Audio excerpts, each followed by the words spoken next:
Doutora Encarnação Silva, é sempre um prazer estar consigo, primeiro que tudo, Obrigada. e depois estar aqui na escola que me formou enquanto profissional e que tem formado tantos profissionais da educação com bastante qualidade, diria eu. Estou em casa própria, mas acho que não podemos desmentir isso.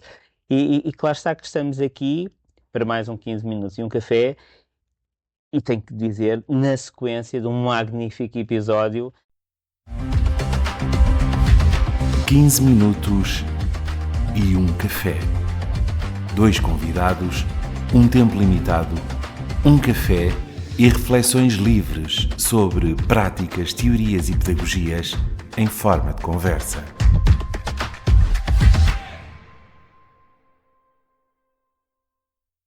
Do agrupamento de escolas Professor Armando Lucena na Malveira, que é um dos agrupamentos piloto do Plano Nacional de Leitura no Plano de Ação para a Leitura. E nesse sentido eu acho que nós não podíamos ter encontrado melhor pessoa para nos falar de coisas tão importantes como é esta aquisição da leitura, a aquisição da consciência da leitura. E porque a conversa foi tão boa, eu diria que o meu interesse também aqui agora era, no fundo, esmiuçar algumas ideias que ficaram. Como educador de infância que sou, vou começar por uma das ideias que me prendeu no último episódio, que é como escolher livros para crianças pequenas. Há um padrão, há indicadores, há critérios, ou é só mesmo uma questão de amar os livros de leitura?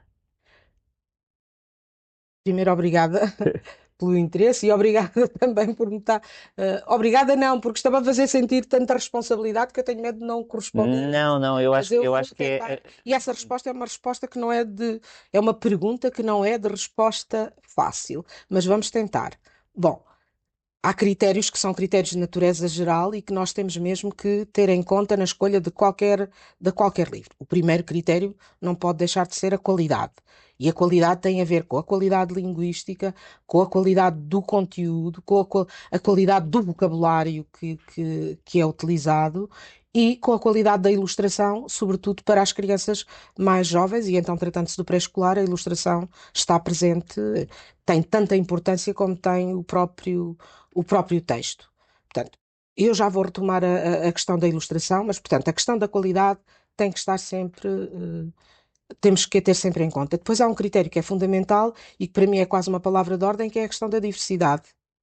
Diversidade de autores, diversidade de géneros, diversidade de conteúdos, porque as crianças são todas diferentes e nós temos perfis completamente diferentes, com interesses completamente diferentes, e devemos ter em conta os interesses das crianças que temos à frente, para que todas consigam encontrar um livro que de alguma forma as seduza e as encante. Porque se Porque há levamos, sempre um livro para qualquer há sempre pessoa. um livro que me atrai a atenção e que faz com que eu queira muito lê-lo. Até há algumas atividades que nós fazemos muitas vezes para isso. Por exemplo, quando fazemos uma roda de livros e levantamos só um bocadinho, antecipamos só um bocadinho o conteúdo do livro e mostramos e pomos para o lado, o que estamos a fazer é despertar a vontade de alguém querer ler aquele livro, porque os livros que vão para o espaço da leitura, eles devem ser objeto prévio De análise, de avaliação. descoberta, para eu saber que está lá aquele e que eu quero muito ler aquele, e quando eles vão para lá eu já tenho o meu projeto, eu já quero ir lá ler aquele. Deixa-me pegar aqui numa questão que eu acho que é importante também. No primeiro grande critério, que é o da qualidade, como é que um profissional, um educador de infância, um professor do primeiro ciclo, ou mesmo um professor de outro qualquer ciclo, o que é para mim qualidade num livro? É porque eu confesso-lhe que às vezes entrando em salas de jardim de infância, de primeiro ciclo, às vezes, na minha perspectiva, aquilo que eu afirmo ou assumo como qualidade de um livro, às vezes não encontro a minha qualidade nos livros que vejo em sala. O que é que nós poderíamos aqui definir como qualidade? No âmbito de qualidade literária, há bocado não falámos nisso, mas qualidade literária também. E qualidade literária é muito difícil de definir. Mas, por exemplo, para crianças muito pequenas, a presença de repetições, a presença de As repetições são muito importantes para as crianças, para os envolvermos no momento da leitura, porque elas podem passar a ser leitores ativos, porque elas, mesmo não sabendo ainda ler, se há um momento se há passagens do livro em que ela pode também participar, porque ouvindo uma, duas vezes repetir, ela acaba também por repetir, portanto, a Assumir presença de repetições. E depois a questão do vocabulário que é escolhido, a forma, é mesmo uma a própria pergunta de qualidade da resposta. língua A portuguesa, não qualidade é? da língua portuguesa Em é língua portuguesa. fundamental, a presença de comparações, a presença de todas as figuras que fazem da nossa língua uma língua tão bonita. Tudo isso são aspectos que é preciso ter em conta, a presença de aliterações, de adjetivação, tudo isso são aspectos que. E tudo o que me está a dizer implica que o professor tenha um cuidado prévio da escolha do material, não Sim, é? sim, sim. Isso, Aliás, há um aspecto que eu critico muitas vezes que é preciso, está na hora de fazer a hora do conto, por exemplo, e o educador ou o professor vão agarrar num qualquer livro, vão ao espaço da leitura ou vão à biblioteca da escola e levam um livro que não foi previamente escolhido, pensado, como é que ia ser apresentado, como é que ia ser, o que é que se ia fazer com aquele livro. Portanto, a escolha de um livro deve ser muito criteriosa e muito cuidadosa. Mas voltando ainda atrás, quando estávamos a falar dos critérios, falámos do critério da qualidade literária, linguística, de conteúdo e de ilustração, falámos da questão da diversidade, diversidade de autores, diversidade de géneros, diversidade de conteúdo. É também importante a questão da adequação, como é óbvio, a ao adequação à faixa público. etária, a extensão do texto, porque, como sabemos, as crianças mais pequenas têm uma capacidade de concentração que não é tão grande e, portanto, os textos não podem ser muito extensos. Ter a preocupação de contemplar, a partir do momento em que eu começo a conhecer o grupo, eu começo também a conhecer os interesses do grupo e ter a preocupação de contemplar na escolha dos livros, ir ao encontro de alguns interesses que as crianças, E da variedade que as do grupo. crianças têm, tendo sempre em conta essa dimensão da variedade. Portanto, adequar em termos de conteúdo, de extensão, de extensão, sobretudo em termos de extensão e de conteúdo, e ter em conta a idade e os interesses das crianças. Recuperando aquilo que eu dizia há bocado no início, no primeiro critério, no critério da qualidade, a questão da ilustração. A ilustração também se pode ela própria constituir como um critério para escolher a obra, tendo em conta os tipos de relação que o texto estabelece com a própria ilustração, sendo que alguns tipos de relação facilitam muito o envolvimento do leitor. A ilustração e o texto podem se relacionar de várias formas. A ilustração pode ser redundante, isto é, ela Acompanha o texto e acompanha o reafirma. texto, reafirma aquilo que diz o texto, mas pode também contradizê-lo, porque há imensas obras em que o texto está a dizer uma coisa e, E a imagem mostra e a outra. imagem mostra outra, sei lá. Imagem que é mais facilmente compreendida Não se pelas passa nada na crianças. minha rua e há uma criança que está a afirmar continuamente ao longo da história não se passa nada na minha rua e a ilustração de fundo é uma Mostra. série de coisas a acontecer e então isso vai fazer com que então, mas afinal não se passa nada na rua e as crianças são convidadas a observar a ilustração e descobrem uma série de coisas que estão a acontecer e então vão mantendo esse interesse porque a seguir a personagem volta a repetir que não se passa nada na minha rua, mas há uma quantidade enorme de coisas a acontecer e as crianças vão se envolvendo e vão mantendo a curiosidade até ao final da, até ao final da Da obra. obra. Isso é de facto. E isso podemos dizê-lo, também falava no outro episódio, que a própria construção cognitiva que se faz a partir da história pode ser potenciada exatamente por este confronto. Ou seja, Exatamente. porque isso cria imagem, não é? Cria memória e cria, dentro da cabeça dos leitores ou dos futuros leitores, cria também esta vontade de querer saber mais e Exatamente. Para além deste tipo de relação, há ilustrações que elas próprias vão criando histórias paralelas. Há a história que está a ser contada e há outra história que está a ser contada pela ilustração, abre caminhos à imaginação e é possível depois continuar a contar a história.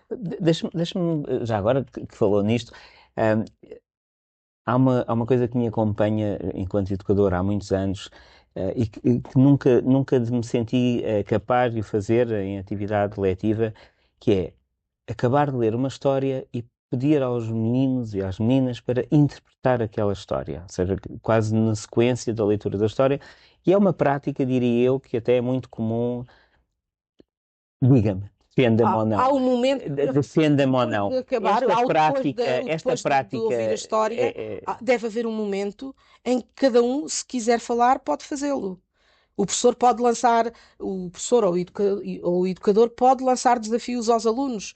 Gostaram, não gostaram, porque é que não gostaram, se estivessem no lugar da personagem, o que é que faziam, mas no princípio fala quem quer falar, quem lhe apetece falar, porque às vezes eles ficam ainda a pensar na história e não lhes apetece falar sobre a história, ou por outra razão qualquer, não lhes apetece falar com a história, não lhes apetece falar sobre a história, mas deve haver um momento no final da história em que quem quiser falar pode falar e em que o educador e o professor, também com a sua habilidade, deve provocar mas, uma conversa, mas não necessariamente aquele. Vamos fazer uma ficha de leitura, não, de todo, por amor de Deus, isso é mesmo matar o prazer, matar o prazer da porque leitura. nós temos que distinguir as situações de leitura, que são completamente diferentes.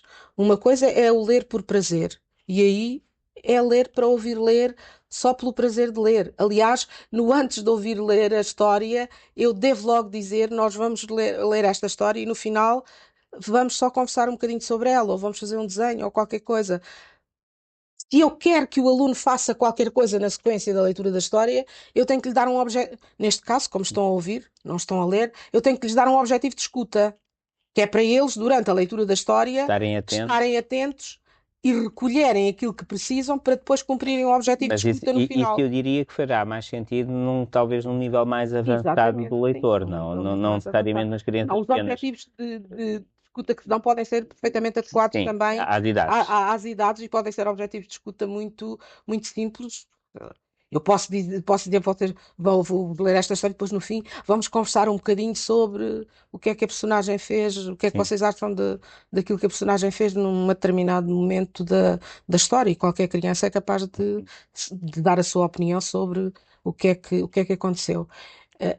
Esta coisa de estarmos aqui a falar sobre o que fazer e são os livros que nos pedem aquilo que fazemos com eles. Exato. E esta conversa para mim este episódio está a ser particularmente difícil porque eu para fazer esta conversa tinha que estar aqui com uma mesa cheia de livros e tinha que estar a concretizar a partir de um determinado livro, sei lá, que objetivo de escuta é que eu podia dar a partir deste livro e que ia fazer com que o leitor se envolvesse, porque às vezes os objetivos de escuta não afastam de todo o leitor, pelo contrário, envolvem o leitor. Mas São desafios dificuldade é importante. para a escuta. Essa dificuldade, como estava a acabar agora de explicar, é extremamente importante, até porque a ideia destes 15 minutos é exatamente levar a quem nos ouve, a quem nos vê, a perceber que as coisas não são simples, exigem também trabalho, e neste caso ao educador, ao professor, exige de facto este envolvimento. Até porque, e vou aproveitar este ponto para passar aqui para uma outra área que também me parece extremamente importante,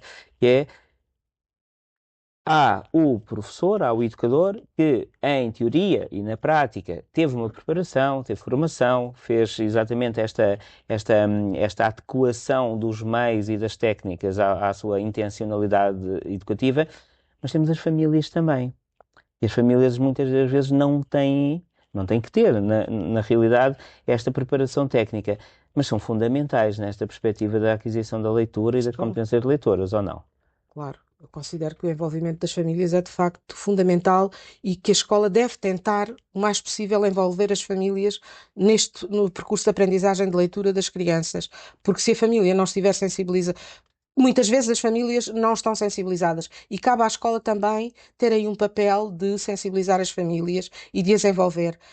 E a própria escola pode sugerir aos pais algumas atividades que pode muito, muito simples, que não demoram muito tempo, que pode fazer na sequência da leitura da história em casa. Ler, falar sobre a história, ler, parar um bocadinho e perguntar o que é que vai acontecer a seguir. Portanto, atividades muito simples que os pais também podem eles próprios fazer em casa. Mas claro, como é óbvio, a grande responsabilidade da formação dos leitores tem que ser e continua a ser a escola. Até porque, mesmo com grande esforço da escola, nem sempre conseguimos envolver todas as famílias. E todas as crianças têm direito a conseguir ser bons leitores. Mas a escola deve sempre tentar envolver as famílias na promoção da leitura. Dir-me-ia que seria, por exemplo, entusiasmante ou interessante desenvolver, por exemplo, clubes de leitura com os pais, com as famílias, completamente fora da adequação neste caso, ao aluno criança, mas trabalhar também essa lógica, levar os pais a ler também. Também. Isso era excelente.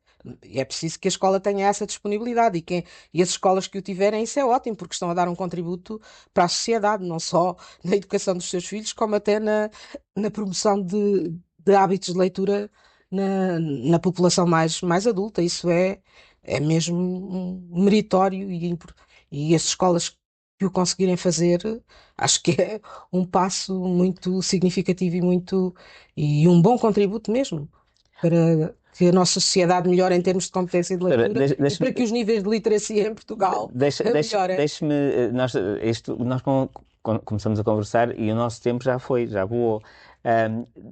Se eu lhe pedisse, assim, se tivéssemos que fazer um slogan sobre a importância da leitura, que frase é que lhe sairia?